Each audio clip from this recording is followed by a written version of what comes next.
Use this project planning clarifier. In this episode, I'm going to teach you how to best plan a project so that you will have the greatest chance for success.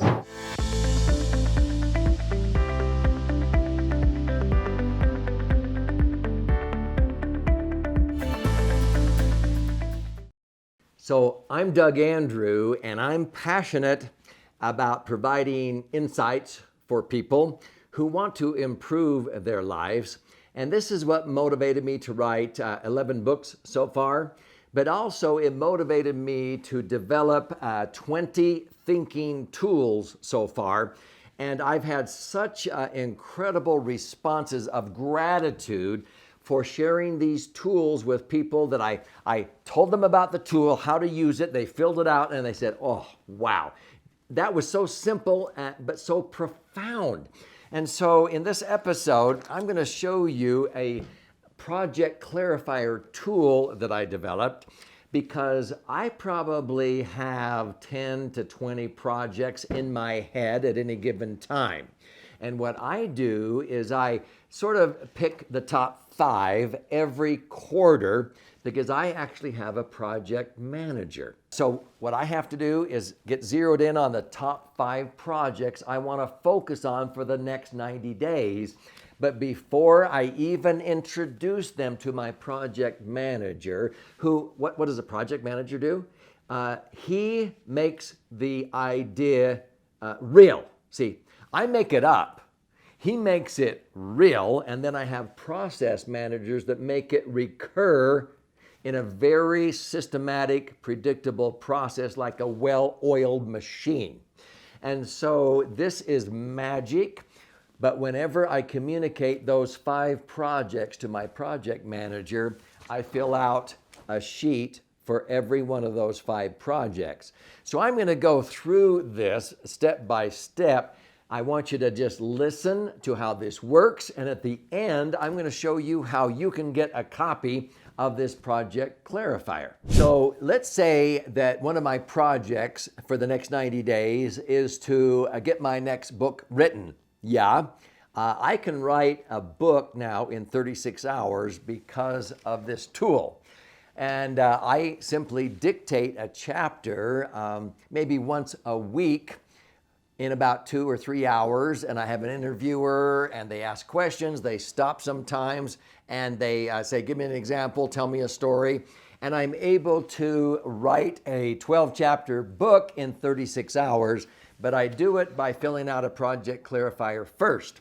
If I am going to launch a YouTube channel, I want to make sure that I fill out a Project Clarifier so that everybody involved in that project understands exactly what it is I'm trying to accomplish rather than me assuming they understand what I'm saying or what my vision is.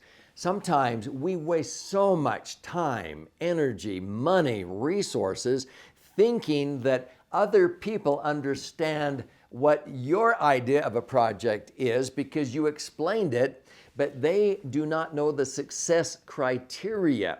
So I've been using the word success, and I love acronyms. So you're going to see on this form that it spells success. So on the Project Clarifier, what I do is of course, put my name and date at the top. But there's a place here for the project focus, okay? And I briefly describe what this project is about and why it's important right here. So it could be to launch a YouTube channel. It could be to teach an event. It could be to write a book. It could be grandpa's camp, a family vacation with a purpose, a leadership retreat for my executive team. It could be any of those. When I write it down, first of all, I go down the left-hand side of this form, and there are 3 boxes that we first fill out. I'll read them to you. The first one, what is your vision of the best outcome? So I write down very clearly and succinctly my vision of the best outcome if I implement this project.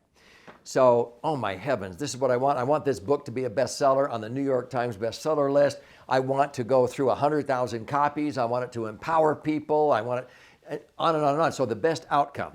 The next box, you answer this question. What existing barriers need to be overcome? Well, time. I don't have time. I need to make sure I have the time and the people in place so that I can get this book cranked out in 36 hours of my time. And so I have barriers on how I'm going to print it. Am I going to self-publish? Or am I going to try to find a publisher? How am I going to get it done? Who's the graphic artist? Who's the printer? Who is the editor? You can use a ghostwriter. Those are the types of things you answer in that box. The barriers you need to overcome. The third box is the answer to this question. How will the project transform your current situation? Oh, if I can finally get in print what I've been saying verbally, people will be able to read it. And when they hear it and then they read it, it sinks into long-term memory. They get it, they compare it, and it will be a game changer. Other people who just pick up the book and read it, then they're going to want to come to an event and learn more. It's going to transform America. It's going to empower people to have family vacations with a purpose, to teach responsibility and accountability. You get very specific on what ways this will transform your current situation. Then you go down the success checklist. So down the right side of the form, it spells SUCCESS. It's an acronym. So I will explain what each of those boxes mean and what I'm writing. The first S stands for simple and short. What is the overriding principle that will drive this project? So I want to be very simple and short in one sentence. What is the main principle? Responsibility and accountability, entitlement abolition, optimizing financial assets. You've got to be very focused on that. Maybe it's a new dental clinic. Should I move into a new dental clinic in this part of town or whatever? The U stands for understand. So it's whom does this project benefit? It could be your patients, your customers, your readers, the people that are wondering out there, how can I teach responsibility and accountability to my kids and grandkids? Maybe this grandpa's camp is a good idea. Remember, it's about them. It's not about you. It's about them. You're going to empower them instead of you bragging about all your accolades and all your alphabet soup behind your name because of all these degrees you've got or these certifications that you've earned. And what are the greatest fears they have? What are their greatest concerns? What keeps them up at night? Not you. And when people have begun to do this, they transform their entire practice. That's what happened with Steve Jobs the second time he came back to Apple. He got out of himself thinking, what do I want? And he started finding out, what do people want with a gadget, an iPod or whatever?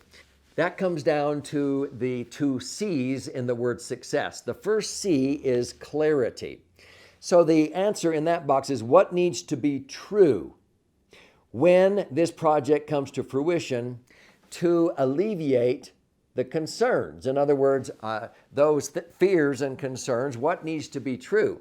This is probably one of the most important boxes. I want to make sure my project manager and everybody on my team is super clear, they have clarity on what has to be true when this project is fully implemented. It gets really to the nitty-gritty. The second C in the middle two C's there is concrete. It cannot be abstract. What real life examples can you use that will show people the darkness of the night if they keep living life the way they're living it, being frustrated or losing money when the market crashes or not understanding why you charge $500 more for your orthodontics than the other orthodontist down the street, whatever it is. What you're wanting to do is to show how this works in real life in practical terms. So you've got to use concrete examples, not abstract. So we've gone through the SUCC. Let's move to the ESS. So the E in success stands for emotion. See, you need to realize that not all people make decisions the same way you do. Sometimes people make their decisions more left brain, logically, the numbers, the math. Other people make decisions by the heart, by the way they feel. And so you need to understand that you're maybe teaching high concepts coupled with high touch by using stories and examples. How are you going to communicate this? In one of my most recent financial books, half of the book is really appealing to the left brain person who wants all the charts and graphs and numbers. You flip the book over and you read 62 actual stories of how the laser fund can be the solution for all kinds of financial goals. But it's right brain, left brain. It is emotion. You bring in the examples and the emotion so that people can make their decisions logically and emotionally, or you're going to miss out on half of your audience. Now we come down to the final two S's. The first of the final S's is substance. So in other words, what makes this relevant, able to provide greater clarity, confidence, and capability for those that you are addressing? It can't be fluff. It can't be esoteric. It can't be just theory. You have to have substance. They've got to get their arms around it. They've got to be able to understand, I can do this. I can do this. I'm empowered. Instead of, oh, no, I could never implement that. I'm not in the same situation you are. So you've got to give it substance. The last S is synergism. Synergism is who will take ownership of this project to make it real, to make sure all of these elements of SUCCESS come to fruition, and then who is going to transfer it into the process managers so it recurs with predictable precision. Then you get down to the final three boxes on the bottom left. Once you're super clear on the success formula, then you fill out the three boxes on the bottom left. You list specific results that need to be realized when this project is completed. Now, sometimes I have more than three, but I picked the top three. In other words, if only these three things happen, I will feel like this project was a super mega success. And I write down the first one, the second criteria, and the third criteria. That helps me understand, is this project worth doing? Is it worth doing now or putting it on the back burner? It helps me prioritize how important is this. That's why it's called the Project Clarifier. Are you getting it? So if this is resonating with you, this is only one out of 20 thinking tools that I've designed to help you have a more abundant life. And that's why I wrote the book Entitlement Abolition. And in this book, there's 4 chapters that talk about some of the problems that families and businesses experience. But the last 8 chapters talks about how to teach responsibility and accountability, and how to have family vacations with a purpose, or an annual grandpa's camp, and how you can use tools like this to help those you care about at a business leadership retreat, for example, to have clarity and be able to focus on what matters most. And should we do this project or should we do this one? Which one is most important? What are the results? What's the smallest change that will have the greatest impact? Would you like a free copy of this? I'll pay for the book. I'll send you a free copy. You just pay $5.95 shipping and handling. Is that fair enough? Go to entitlementabolitionbook.com, entitlementabolitionbook.com, and you can get a free copy sent out to you. You just pay $5.95 shipping and handling. And you can also get an audio version, a digital version for a little bit extra, or you can even watch an 18-hour masterclass that I've done on this. But the point is, this is not about me. This is about you and your brighter future.